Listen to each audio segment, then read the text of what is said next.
नमस्कार, मैं इस वक्त झज्जर हूँ और मेरे साथ चर्चा में मौजूद हैं संजय भाटिया जी। आज मैं इनसे बातचीत करूँगा हरियाणा के वर्तमान हालातों पर, क्योंकि पिछले दिनों आपने देखा कि आईपीएस पूर्ण कुमार ने है वो सुसाइड किया। एक लंबी लिस्ट है नामों की, वो सुसाइड नोट में थे, अधिकारियों के नाम थे। उसके बाद 9 या 10 दिन बाद है संदीप लाठर ने है, एएसआई थे, हरियाणा पुलिस के जवान, बड़े ईमानदार थे, उन्होंने सुसाइड किया, उसमें फिर नाम आए। अब ये कारवां चलता रहा तो झज्जर में भी अचानक है संजय जांगड़ा हैं, जिन्होंने बड़ा सुसाइड नोट लिखा और उसमें राष्ट्रीय लेवल के नेताओं के नाम है वो लिख दिए। बाद में वो मिल जाते हैं, जिंदा हैं, और उनके अभी बयान वगैरह तो कुछ ऐसा ऑफिशियल आया नहीं है। तो इन विषयों को लेकर मैं आज, वरिष्ठ पत्रकार हैं, काफ़ी वर्षों से झज्जर में पत्रकारिता करें, इनका अनुभव क्या कहता है ऐसे मामलों को लेकर, मैं इनसे बातचीत करूँगा। सर, सबसे पहले नमस्कार। नमस्कार। जो चल रहा है हरियाणा और खासकर मैं आज झज्जर जिले के बारे में आपसे चर्चा के लिए आया हूँ, क्या मानते हैं, क्या सुसाइड ही आत्महत्या इसका समाधान है, क्या मानते हैं? देखो भारती, कहा भी गया है, हमारे शास्त्रों में भी लिखा गया है कि आत्महत्या करना बड़ा महापाप है। यानी कि आदमी, भगवान ने इंसान को बनाया है तो हम वार्ता के द्वारा किसी भी समस्या का समाधान कर सकते हैं जी। लेकिन जो लोग आत्महत्या करते हैं उन्हें कायर भी कहा जाता है जी। तो अब जो झज्जर की बात हम कर रहे हैं, जिला पार्षद हैं वार्ड नंबर 13 के संजय जांगड़ा, उन्होंने भी अभी 3-4 दिन हो गए हैं, बड़ा जिले के अंदर बड़ी हलचल रही है इस मामले में। उन्होंने एक सुसाइड नोट भी छोड़ा है और उन्हें फिर पुलिस ने खाटू श्याम जी से वहाँ पर उनको बरामद भी किया है। अब उन्होंने जो अपना नोट छोड़ा है उसके अंदर उन्होंने लिखा है कि यहाँ तक कि ओम प्रकाश धनखड़, जो कि पूर्व प्रदेशाध्यक्ष हैं हरियाणा के, वर्तमान में वो भारतीय जनता पार्टी के सचिव भी हैं, हाँ, राष्ट्रीय सचिव भी हैं, उनका नाम है। कप्तान बिरधाना हैं जिला परिषद के चेयरमैन, उनका नाम है जी। अब इन दोनों बड़े नामों को लिखकर वो गायब हो गए, लेकिन पुलिस ने बड़ी तत्परता से उन्हें बरामद कर लिया है और एक संकट जो है, भारी संकट झज्जर जिले से टल गया है। और वहीं मैं आपको बता दूं, भारतीय जनता पार्टी ने भी तुरंत कार्रवाई करते हुए जो संजय जांगड़ा पार्षद हैं उन्हें अपनी पार्टी से 6 साल के लिए निष्कासित कर दिया है। तो ये सबसे बड़ी बात ये है पार्टी की। तो मैं भारतीय जनता पार्टी के पहले बता दूं कि भारतीय जनता पार्टी अन्य पार्टियों से क्यों अलग है, ये स्पष्ट दिखाई देता है कि भारतीय जनता पार्टी व्यक्ति विशेष की पार्टी नहीं है, संगठन की पार्टी है। उन्होंने भी कहा है कि अगर कोई कार्यकर्ता किसी नेता के पास कोई ऐसी विपदा आती है या किसी से परेशान है तो संगठन में बात कर सकता है, ना कि इस प्रकार का एक घटिया कदम कहूँगा उठाने का प्रयास कर सकता है। अब रही बात ओम प्रकाश धनखड़ जी का नाम आना और जिला परिषद के चेयरमैन कप्तान बिरधाना का, नहीं मानते इसके पीछे कुछ आइडियोलॉजी किसी और की भी हो सकती है, क्योंकि बड़ा कद है वो हरियाणा में, ओम प्रकाश धनखड़ का माना जाता है राष्ट्रीय।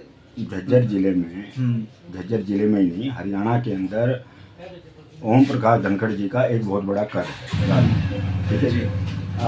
राष्ट्रीय किसान मोर्चा के वो 2 बार राष्ट्रीय अध्यक्ष भी रहे हैं, बड़े प्रधानमंत्री हैं, उनसे भी उनके अच्छे संपर्क हैं। झज्जर जिले की अगर बात करूं तो झज्जर जिले में बड़ा अच्छा प्रभाव है उनका। हरियाणा के अलावा झज्जर के अंदर लोग उन्हें वास्तव में भारतीय जनता पार्टी का एक बड़ा नेता मानते हैं।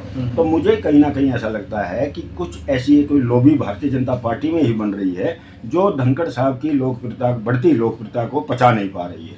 और जो ये अब किया है संजय जांगड़ा जी ने, जो एक नोट लिख के गए हैं और पुलिस के अंदर बाकायदा एफआईआर भी दर्ज करवाई गई है, तो कहीं ना कहीं अब इसके अंदर जो पार्टी के भीतर की राजनीति की जो लोग हैं, वो जो धनखड़ साहब को बढ़ता हुआ नहीं देखना चाहते या उनके कद को कम करना चाहते हैं, तो मुझे लगता है इस प्रकार का कोई साजिश जो है धनखड़ साहब के खिलाफ रची जा रही थी। लेकिन परमात्मा का एक आशीर्वाद है उनके ऊपर, क्योंकि वो एक अच्छे व्यक्ति हैं, बड़े धार्मिक व्यक्ति भी हैं और सज्जन व्यक्ति भी हैं। लेकिन अगर मैं इस बात को आगे बढ़ाते हुए कहता हूँ, अगर संजय जांगड़ा जी कुछ ऐसा ऊंच नीच कर लेते तो वास्तव में ही धनखड़ साहब और जिला परिषद का जो चेयरमैन है कप्तान बिरधाना, भारी मुसीबत में फंसना था उन लोगों ने, ठीक है जी। तो मेरा तो ये निवेदन रहेगा कि धनखड़ साहब जिस प्रकार से अब झज्जर जिले को संभाल रहे हैं, धनखड़ साहब जिस प्रकार से कार्यकर्ताओं का एक पूरा समूह उनके नेतृत्व में काम करना चाह रहा है, उसे देखकर कहीं ना कहीं कुछ ऐसे नेता हैं जो कि धनखड़ साहब की लोकप्रियता को कम करना चाहते हैं।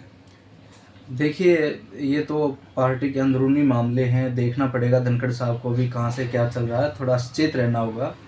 और दूसरी बात ये कि आज के समय में अगर बात करें तो बीजेपी कहाँ स्टैंड ले रही है झज्जर में?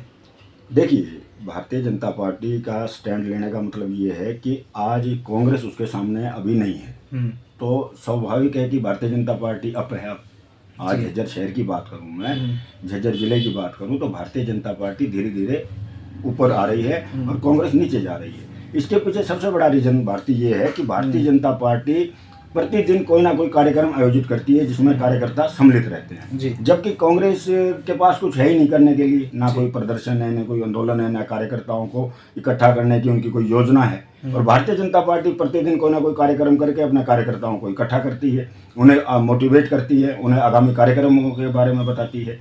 तो अगर यही हालात रहे तो मुझे लगता है 2029 के अंदर झज्जर जो है वो हाथ से जाएगा कांग्रेस के। देखिए, पहले हम देखते थे बाजारों में जब दीपावली का अवसर आता था ना, तो बड़े होर्डिंग पोस्टर कांग्रेस पार्टी लगाती थी, सब गायब था प्रचार प्रसार, न कोई नेता दिखाई दे अब रहा। आप ये बताइए कि जब नेता क्या करेंगे, जो स्थानीय नेता हैं वो क्या करेंगे जब बड़े स्तर पर ही कुछ नहीं हो रहा है कांग्रेस में, तो जो छोटे जिले के हैं या शहरों के नेता वो बेचारे क्या करेंगे बताइए। तो चर्चा हमारी झज्जर जिले पर थी, तो वहीं मैं दोबारा आता हूँ। क्या मानते हैं कि मुसीबत धनखड़ साहब की और कप्तान वरधाना की है वो टल गई है? ये बिल्कुल बिल्कुल आपके दिवाली का बड़ा आशीर्वाद रहा है इन दोनों नेताओं के ऊपर, क्योंकि देखिए अब आदमी है, अब आत्महत्या अगर मान ले, पहली बात तो ये है तो उन्हें सद्बुद्धि आई, वो खाटू श्याम बाबा के दरबार में चले गए और उन्होंने अपना विचार त्याग दिया। अगर गलती से वो ये कदम उठा लेते, गंदा कदम उठा लेते, तो ये स्वाभाविक है, क्योंकि अभी हरियाणा जो है कितना नुकसान हो जाता 2 बड़ी आत्महत्याओं से उभरा भी नहीं था, और अभी ये तीसरा अगर ये प्रकरण हो जाता तो वाकई में राजनीतिक जो कैरियर है समापन हो सकता है किसी भी। लेकिन मैं ये निवेदन करूंगा, चाहे कोई भी किसी भी पार्टी का कार्यकर्ता है या कोई व्यक्ति है, कि अगर उसको कोई प्रताड़ित किया जा रहा है तो एक स्तर है, आप स्टेप बाय स्टेप जा सकते हैं, अपनी बात रख सकते हैं। आत्महत्या करना कायरता है। जी, शुक्रिया बातचीत के लिए। धन्यवाद भारती। तो ये थे मेरे साथ है संजय भाटिया जी, वरिष्ठ पत्रकार हैं झज्जर जिले से। कुछ जानकारियां मैं जुटाना चाहता था और इनका अनुभव लेना चाहता था, तो ये निकल के आया कि आत्महत्या ही किसी चीज़ का या किसी बात का समाधान नहीं है, और कप्तान वरधाना और ओम प्रकाश धनखड़ की एक बड़ी मुसीबत है वो शायद टल गई है, लेकिन आगे भी और भी सचेत रहना होगा ओम प्रकाश धनखड़ को। राजनीतिक मामलों में बढ़ता कद है वो कहीं ना कहीं भाजपा ही नहीं पचा पा रहे, ऐसा संजय भाटिया सर का कहना है। शुक्रिया।